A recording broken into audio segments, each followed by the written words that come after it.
विकास ये एक ऐसा शब्द है जो हम रोज सुनते हैं, लेकिन कभी सोचा है इसका असल में मतलब क्या है, हमारे लिए, हमारे समाज के लिए और हमारे देश के लिए? चलिए आज इसी बड़े सवाल को थोड़ा कुरेदते हैं। जरा इस तस्वीर पर नजर डालिए। ये तस्वीर हमें रुककर सोचने पर मजबूर कर देती है। यहाँ जो भी कुछ बन रहा है, ये जो तरक्की दिख रही है, आखिर ये किसके लिए हो रही है? बस यही एक सवाल हमें इस पूरे टॉपिक के सेंटर में ले आता है। तो विकास को समझने का सबसे पहला और जरूरी कदम क्या है? वो ये समझना कि इसका मतलब हर किसी के लिए एक जैसा बिल्कुल नहीं होता। चलिए 1 मिनट के लिए सोचते हैं। एक ऐसा मजदूर जिसके पास अपनी जमीन नहीं है, उसके लिए तरक्की का मतलब क्या होगा? अब सोचिए पंजाब के एक अमीर किसान के बारे में। क्या उसके लक्ष्य भी वही होंगे? बिल्कुल नहीं। और किसी बड़े शहर के अमीर घर की लड़की, उसके लिए तो विकास के मायने एकदम अलग होंगे, है ना? तो देखिए, यहाँ साफ पता चलता है कि हर किसी के लिए विकास का पैमाना अलग अलग है। वो भूमिहीन मजदूर चाहता है कि उसे बेहतर मजदूरी मिले, समाज में बराबरी का हक मिले। वहीं वो अमीर किसान चाहता है कि उसकी फसल के दाम और बढ़े और वो अपने बच्चों को बाहर पढ़ा सके।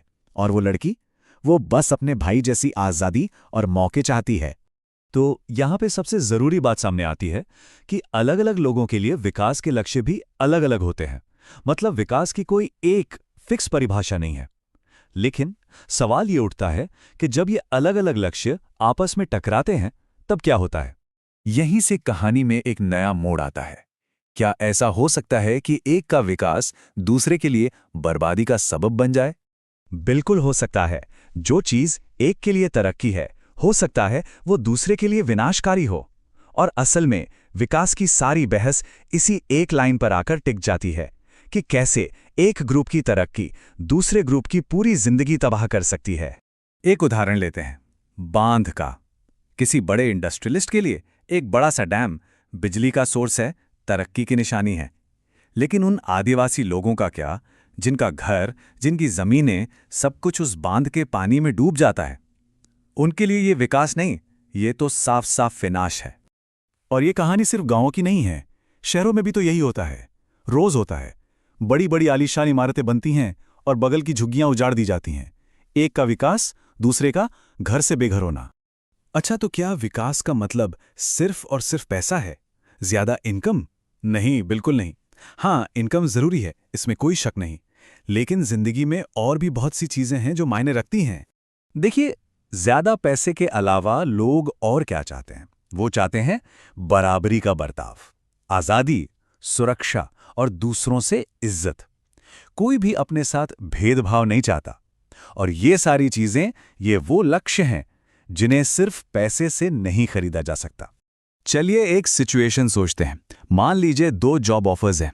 एक में सैलरी बहुत ज्यादा है पर जॉब सिक्योरिटी बिल्कुल नहीं, परिवार के लिए भी टाइम नहीं।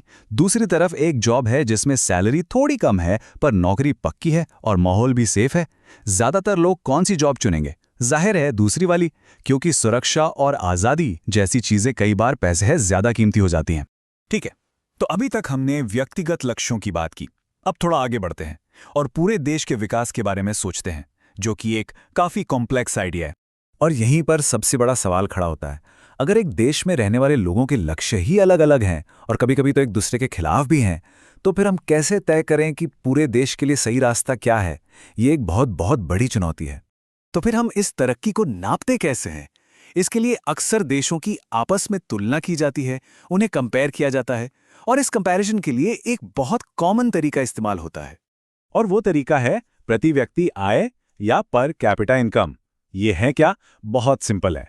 देश की जो टोटल इनकम है उसे देश की टोटल आबादी से डिवाइड कर दीजिए। जो नंबर आएगा वही है औसत आय। और इसी को देशों की तुलना का एक स्टैंडर्ड माना जाता है। जैसे कि वर्ल्ड बैंक, वो भी इसी पर कैपिटा इनकम का इस्तेमाल करता है देशों को अलग अलग कैटेगरी में बांटने के लिए।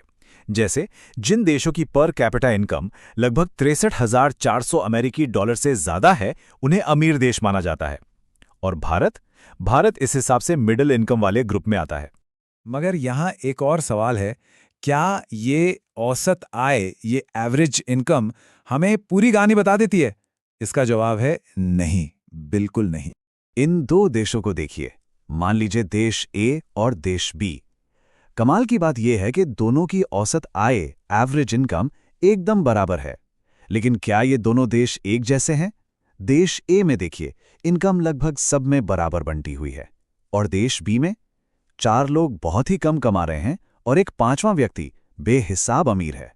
अब बताइए, अगर मौका मिले तो कौन से देश में रहना पसंद करेंगे?